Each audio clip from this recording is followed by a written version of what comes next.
নমস্কার, আমি বৌদ্ধবাটি সারাপলি town Congress president Sheikh Nizamuddin Khaju বলছি। ভারতবর্ষে খুব দুর্দিনের অবস্থায় চলে আসছে।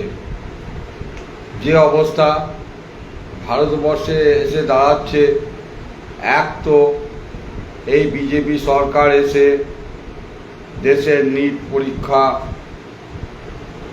প্রশ্ন ফোরকাস্ট হয়ে গেল।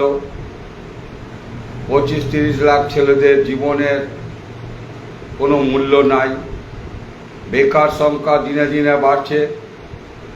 পশ্চিমবাংলায় এই বিজেপি সরকার ভোট করে সরকারে এসছেন। যে ভাই বোনেরা আমাদের দীর্ঘদিন পরীক্ষার, যারা স্কুলে চাকরি করতেন, যাদের চাকরি চলে গেছে, তাদের চাকরির আজও পর্যন্ত কোনো সুরা হলো না। যে রোডে দীর্ঘ স্বাধীনতার পর থেকে 10 মিনিটের জন্য নামাজ পড়া হলে খুব প্রবলেম হয়ে যেত রাস্তাঘাটে, সেই রেড রোড বন্ধ করে 7 দিন ধরে সেখানে যোগা হচ্ছে। সাধারণ পাবলিককে হ্যারাসমেন্ট করে যোগার জন্য আমাদের ব্রিগেড ময়দান আছে, সেখানে করা হলে ভালো হতো। যেমন নামাজকে ব্রিগেড ময়দানে করা হয়েছে, খুব ভালো। আমরা সেমনি আমাদের দেশের হিন্দু মুসলিম সমস্ত ব্যক্তি একত্রিতভাবে এখানে থাকেন, কোনো রকম প্রবলেম, কোনো রকম অসুবিধা কোনো কিছুই হয় না। বর্তমানে বিজেপি সরকার আসার পর থেকে যেভাবে বেকার ভাই বোনেদের দোকানপাট ভেঙে, বাড়িঘর ভেঙে দিচ্ছেন, খুবই লজ্জানীয়, খুব লজ্জাজনক কথা। এটা আমাদের বাংলায় কোনোদিন মেনে নেবে না। আমাদের দেশের হিন্দু মুসলমান সবসময় এক ছিল, আছে, থাকবে। ভারতবর্ষের কংগ্রেস, পশ্চিমবাংলার কংগ্রেস একই কথা বলে। প্রতিটি মানুষ ধর্মই হচ্ছে বড় ধর্ম। যদি মানুষকে সেবা না দিতে পারি, মানুষের পেটে লাথি মেরে তার অন্ন ছিঁড়ে নিয়ে এভাবে দেশ চলে না। যারা সরকারে এসছেন তারা মন্ত্রী তো কোনোদিন জীবনে হননি। অনেক মন্ত্রী অনেক কিছু বলছেন যে আপনারা নামাজ পড়তে হলে পাকিস্তান চলে যান, বাংলাদেশ চলে যান। তারা জানে না যে গণতন্ত্র ভারতবর্ষে রক্ত কিন্তু হিন্দু মুসলিমরাই দিয়েছিল, শিখ পাঞ্জাবি এরাই দিয়েছিল স্বাধীনতা করার জন্য। কোনো আরএসএস দল কেউ দেননি। তাদের কোনো ওই দিল্লির ইন্ডিয়া গেটে কোনো নাম নেই। তারা দেশকে আজ যে অবস্থায় ঠেলে দিচ্ছেন, অর্থনৈতিক কাঠামো, দেশের গ্যাস তেল, সমস্ত বেকার ভাই বোনেদের চাকরি কিছুই হচ্ছে না। 15 লক্ষ টাকা করে দেবো বলেছিলেন मोदी है तो मुमकिन है, लेकिन वो भी नहीं दिया। बोला 2 करोड़ करके नौकरी देगा साल में, वो भी नहीं है। मोदी है तो मुमकिन है। विकास करने के लिए, विकास तो কৃষকরা আত্মহত্যা করছেন, তো বিকাশ তো হচ্ছেই না।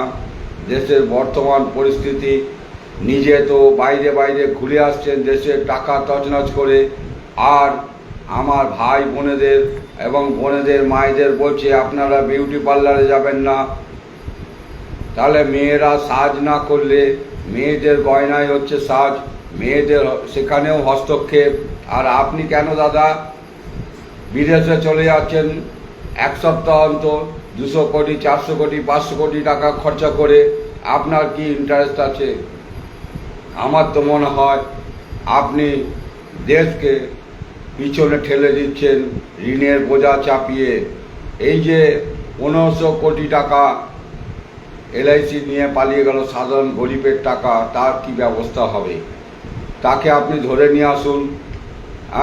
যারা আজ এই পশ্চিমবাংলায় বিজেপি বড় বড় কথা বলছিলেন, আর সেই বিজেপি কজনকে চাকরি দিয়েছেন? এই বিজেপি আসার পরে আবারও 2টো রেপ হয়ে গেল, তার কোনো প্রতিবাদ নেই। এভাবে দেশ চলে না। আমি প্রত্যেকটি পশ্চিমবাংলার মানুষকে জানাই, আপনারা এক হন। মানুষ ধর্মই সব থেকে বড় ধর্ম। ধর্ম বলতে আমরা বুঝি মনুষ্য জাত, মনুষ্য ধর্ম। বাকি হচ্ছে ধর্ম বলতে নারী ও পুরুষ, এটাই একটা ধর্ম। যাদের উভয়ের মধ্যে আলাদা ফারাক আছে। তাছাড়া ধর্ম বলতে যে যার পার্সোনাল ম্যাটার। কংগ্রেস কোনোদিন ধর্ম বিভাজনের রাজনীতি করেনি, করবে না। কংগ্রেস রাস্তায় লড়বে, চলবে। আপনারা ভালো করে দেখুন, এই কংগ্রেস দীর্ঘ 15 বছর আগে এই দিদিকে নিয়ে এসেছিলেন মমতা ব্যানার্জি, তাকে, কিন্তু তিনিও কংগ্রেসের সঙ্গে বেইমানি করেছেন। আজ দেশের থেকে উচ্ছেদ হয়ে গেছেন, এখন আবার কংগ্রেসের হাতে পায়ে ধরছেন যাতে কংগ্রেসের জায়গায় আসার জন্য। আমরা কংগ্রেসিরা কোনো মতেই ওই মমতা ব্যানার্জিকে কংগ্রেস দলে ঠাঁই দিচ্ছি না, দেব না। তৃণমূলের যারা কর্মী আছেন তাদেরকে আমরা নিতে রাজি আছি, কেননা তাদের একটাই দল কংগ্রেস। কংগ্রেসের সঙ্গে থাকলে তাদের কোনো অসুবিধা হবে না। আমি তো মনে করি ওই দলের নেতাদের কাউকে নেওয়া উচিত না। প্রত্যেকেই চোর, জচ্চুরি করে, টাকা লুট করে, একজন কোটি টাকা আয় করে যেভাবে দেশের সম্পদ লুট করেছেন, একে মেনে নেওয়া যায় না। কংগ্রেস রাস্তায় আছে, থাকবে।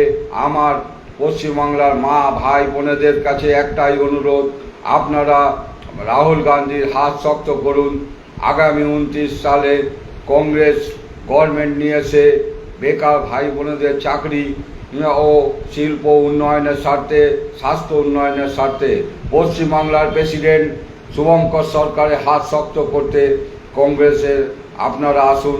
হাতে হাত মিলিয়ে কংগ্রেসের সঙ্গে সহযোগিতা করে কংগ্রেসকে নিয়ে আসুন। জয় হিন্দ, বন্দে মাতারাম। ভারতের জাতীয় কংগ্রেস জিন্দাবাদ। রাহুল গান্ধী জিন্দাবাদ, সোনিয়া গান্ধী জিন্দাবাদ, প্রিয়াঙ্কা গান্ধী জিন্দাবাদ, মল্লিকার্জুন খাড়গে জিন্দাবাদ, গোলাম মীর সাহেব জিন্দাবাদ, কেসি বেণুগোপাল জিন্দাবাদ।